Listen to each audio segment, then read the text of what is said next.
L'intrapreneuriat, intraprendre, c'est finalement entreprendre de l'intérieur d'une organisation sans en avoir reçu un mandat explicite, une lettre de mission pour ce faire.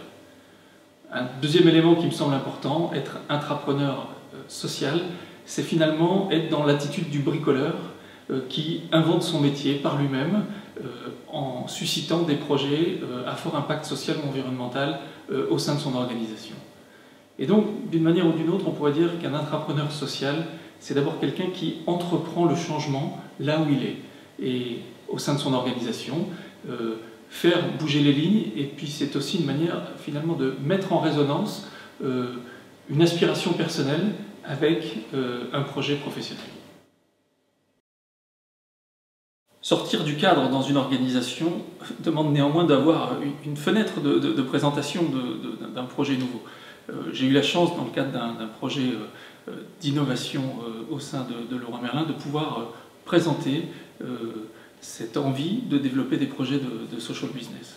Et c'est aujourd'hui mon travail à temps plein de coordonner le développement de réponses inédites à des problématiques de mal logement, puisque notre métier est lié à l'habitat, en partenariat systématique avec des acteurs de terrain dans un modèle économique équilibré. Je ne peux pas ne pas relier mon parcours d'intrapreneur social sans le relier à un parcours de vie finalement et à des expériences précédentes.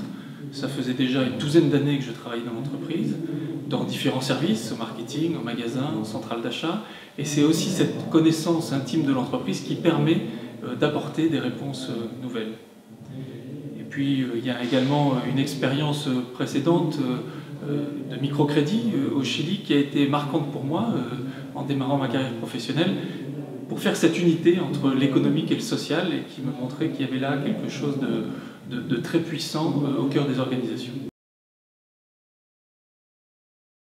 Un intrapreneur bouge forcément les lignes d'un management conventionnel qui anticipe, contrôle et dit ce qu'il est bon de faire.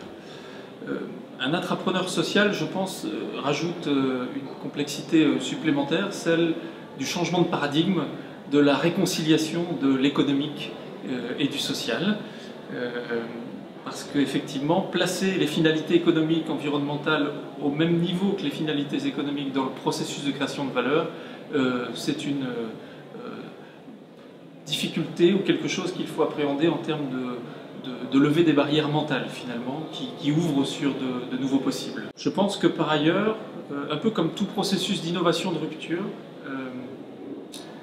un entrepreneur social est confronté au fait d'emprunter une voie peu fréquentée, un peu comme tout pionnier, et donc il y a à faire face à une certaine solitude, un manque de compréhension et le fait de ne pas être dans le mainstream, être dans le courant majoritaire et porteur de l'organisation.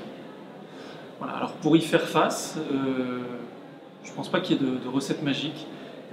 Je pense que ça demande en tout cas d'y croire fermement. La deuxième chose, c'est de pouvoir opérer ce travail de sensibilisation, d'explicitation, de pédagogie. Et enfin, démontrer par l'exemple, passer rapidement à l'action, être concret pour pouvoir ne pas parler d'un projet potentiel, mais de pouvoir illustrer par un projet concret. Voilà. Et de plus en plus, je suis convaincu que c'est d'abord par les réalisations concrètes qu'on arrivera à faire bouger les lignes, plus que par de grands discours ou de la sensibilisation.